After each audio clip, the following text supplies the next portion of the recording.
പപ്പായ കുത്തിയെടുക്കുന്നു, കിട്ടുമെന്ന്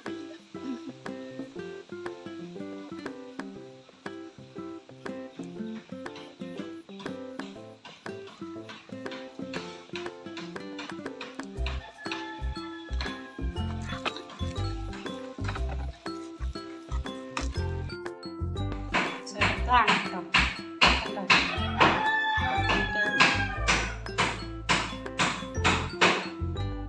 ഇതെല്ലാം ഞാനൊന്ന് കട്ട് ചെയ്യട്ടെ. ഓക്കെ, ഇവിടെ കാണിക്കാം. അങ്ങനെ ഞാൻ പപ്പായ എല്ലാം കട്ട് ചെയ്തെടുത്തിട്ടുണ്ട്. കണ്ടില്ലേ? ഇത് ഞാനൊരു കുക്കറിലേക്ക് ഇടുന്നു.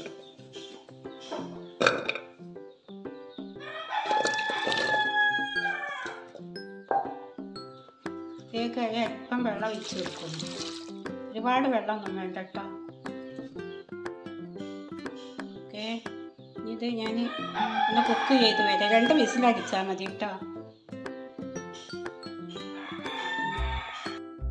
ഇനി ഞാനൊരു പാൻ അടുപ്പത്ത് വെച്ചിട്ടുണ്ട്. ഇതിലേക്ക് ഞാൻ ഒരു 400 ഗ്രാം ശർക്കര ചേർക്കുന്നു. ഇതൊന്ന് മെൽറ്റാക്കി എടുക്കുന്നു. ഞാൻ ശർക്കര പാനിയാക്കി എടുക്കുന്നു. ഇനി ഞാനിതാ ഈ മിക്സിൻ്റെ ജാറിലേക്ക് ഈ പുഴുങ്ങി വെച്ച 2 വിസിലടിച്ച ഈ പപ്പായ ഞാൻ ഇതിലേക്ക് ഇടുന്നു. വെള്ളം ഊറ്റിയെടുക്കുന്നു. വെള്ളം ഇല്ലാണ്ട് എടുക്കണം കേട്ടോ. വെള്ളം അവിടെ നിന്നോട്ടെ. അത് പിന്നീട് ആവശ്യമുണ്ട്.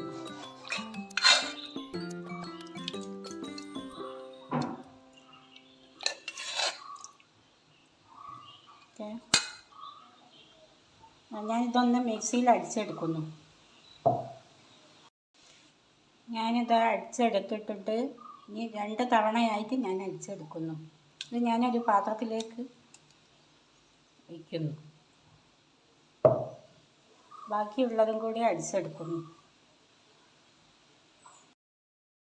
ഇപ്പോൾ അതാ ഞാൻ 2 തവണയായിട്ട് അടിച്ചെടുത്തതാണ്. ഇതിട്ട് നല്ല ഫൈനായിട്ട് വന്നിട്ടുണ്ട്. ഇത് കണ്ട, നല്ല സോഫ്റ്റ് ആയിട്ടുണ്ട്. ഇതേപോലെ ആയിട്ടുണ്ട്. ഇനി അടുത്തതായി നമുക്കൊരു കടായി അടുപ്പത്ത് വെക്കാം. ഇനി ഞാൻ കടായി അടുപ്പത്ത് വെച്ചിട്ടുണ്ട്. അതിലേക്ക് ഒരു സ്പൂണ് നെയ്യ് ഞാൻ ഇതിലേക്ക് ഇടുന്നു. മീഡിയം ഫ്ലെയിമിലാണ് ഞാൻ വെച്ചത്.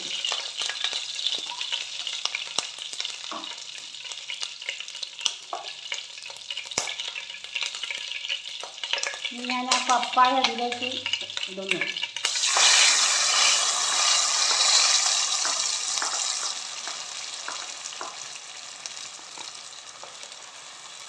ഒരു 3 മിനിറ്റ് ഇങ്ങനെ ഇളക്കി കൊടുക്കാം.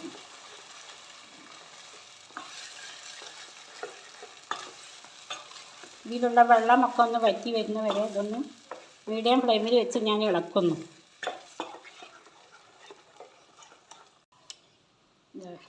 ഞാനിത് 3 മിനിറ്റ് ഇളക്കിയിട്ടുണ്ട്. എനിക്ക് 3 മിനിറ്റായി. ഇതേപോലെ ആയിട്ടുണ്ട്. ഇനി ഇതിലേക്ക് നമ്മൾ നേരത്തെ ഉരുക്കി വെച്ച ശർക്കരപ്പാനി ഉണ്ടല്ലോ, അത് ഇതിലേക്ക് ഞാൻ ഒഴിച്ച് കൊടുക്കുന്നു.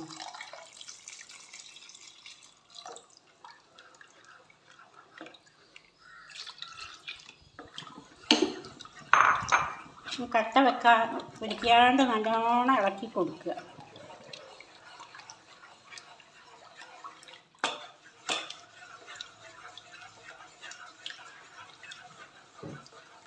ഇത് അതുപോലെ ഒരു 3 മിനിറ്റ് പോകാൻ ഞാൻ വെക്കുന്നു. ഇനി ഞാനൊരു ഇത് നല്ലോണം കുറുകി വന്നിട്ടുണ്ട്. ഈ ശർക്കരപ്പാനിയും പപ്പായയും കൂടി ഉള്ളത് നല്ലോണം കുറുകി വന്നിട്ടുണ്ട്. ഇനി ഞാനൊരു കപ്പ് കോൺഫ്ലവർ ഇതിലേക്ക് ഒഴിച്ച് കൊടുക്കുന്നു. കലക്കിയത് ഞാൻ ആദ്യമേ കലക്കി വെച്ചതാണ് കേട്ടോ.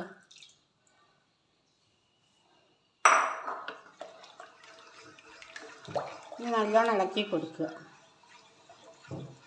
ഞാൻ മീഡിയം ഫ്ലെയിമിലിട്ട് ഇങ്ങനെ ഇളക്കുകയാണ് കേട്ടോ. ഇതൊന്ന് വറ്റി വരട്ടെ.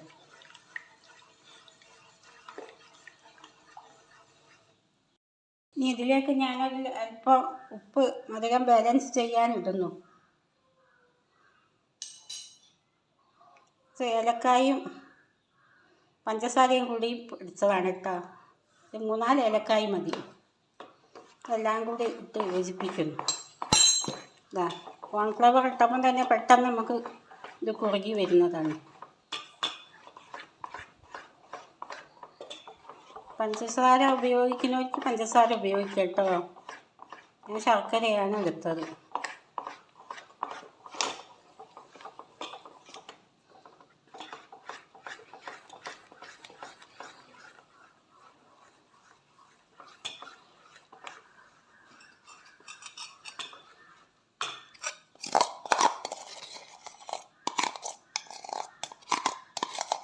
ഞാൻ അതിലേക്ക് അല്പം കൂടി നെയ്യ് ഇടുന്നു.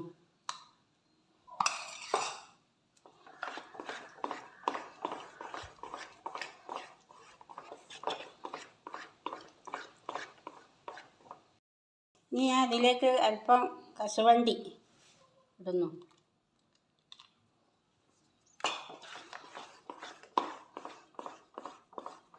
നിർബന്ധമൊന്നുമില്ല കേട്ടോ, ഇഷ്ടമുള്ളവർക്ക് ഇടാം. ബദാം ഇടാം, നിലക്കടല ഇടാം, ഓരോരുത്തർക്ക് ഇഷ്ടമുള്ളത് ഇടാം.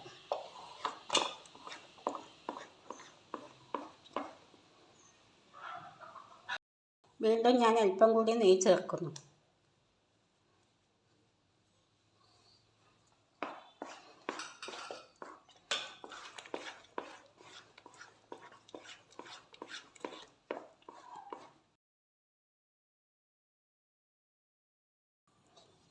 ഇതെല്ലാം കുറുകി വന്നിട്ടുണ്ട്. ഇത് ഓഫാക്കിയിട്ട് മാറ്റി വെക്കാം. മറ്റൊരു പാത്രത്തിലേക്ക് എടുക്കാം. ഞാനൊരു പാത്രത്തിൽ നെയ്യ് തടവി വെച്ചതാണ്. ഇതിലേക്ക് ഞാൻ പെട്ടെന്ന് ഒഴിച്ച് കൊടുക്കുന്നു. അധികം വൈകാൻ പറ്റുകയില്ല. കണ്ടോ?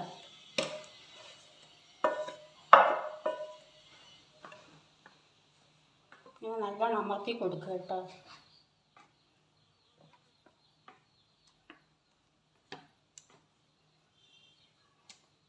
ഇതധികം വൈകിയാൽ നമ്മൾ ഉണ്ടാക്കിയ ആ പാത്രത്തിൽ തന്നെ, ആ കടായി തന്നെ കിടന്ന് ഉറച്ചു പോകും.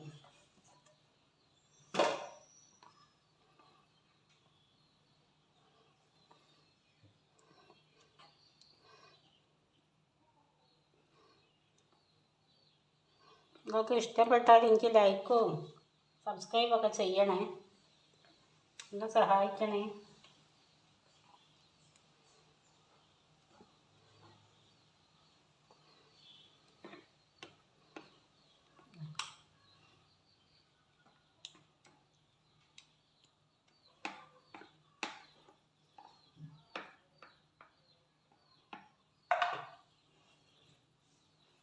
ഞാൻ ഇതിലേക്ക് ലേശം ബദാം ഇട്ട് കൊടുക്കുന്നു.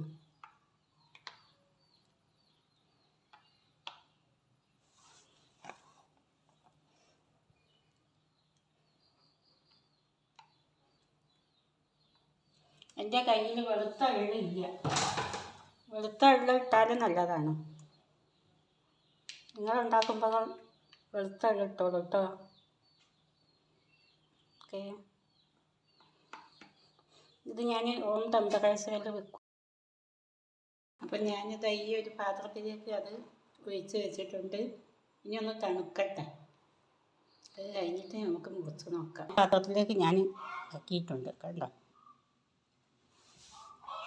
ഇതൊന്ന് നമുക്ക് കട്ട് ചെയ്ത് കൊടുക്കാം.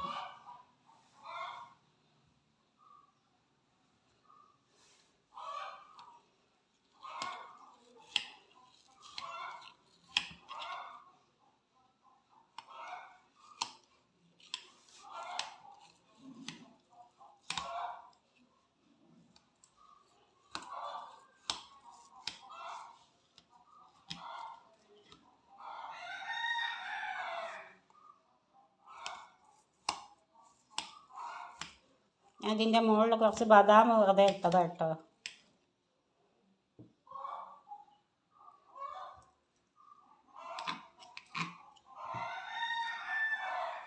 അതൊക്കെ ഉണ്ടോ, നല്ല പെർഫെക്റ്റ് ആയിട്ട് വന്നിട്ടുണ്ട്.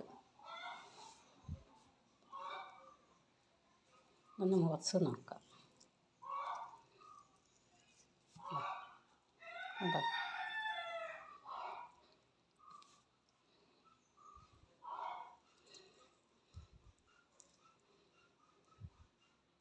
അതേപോലെ ഉണ്ട്. കുറച്ചും കൂടി ചൂട് സമയം റെസ്റ്റ് ചെയ്യാൻ വെച്ചാൽ ഇതിൽ നന്നാവും കേട്ടോ. ഓക്കേ, ഇഷ്ടപ്പെട്ടാൽ എനിക്ക് സബ്സ്ക്രൈബ് ചെയ്യണേ, മറക്കരുതേ പ്ലീസ്.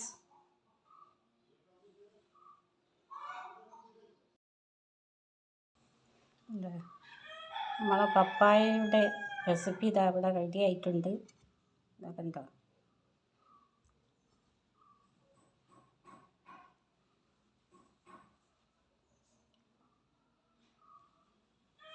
എല്ലാവർക്കും ഇഷ്ടപ്പെട്ടാൽ എനിക്ക് സബ്സ്ക്രൈബ് ചെയ്യണേ. ഓക്കേ.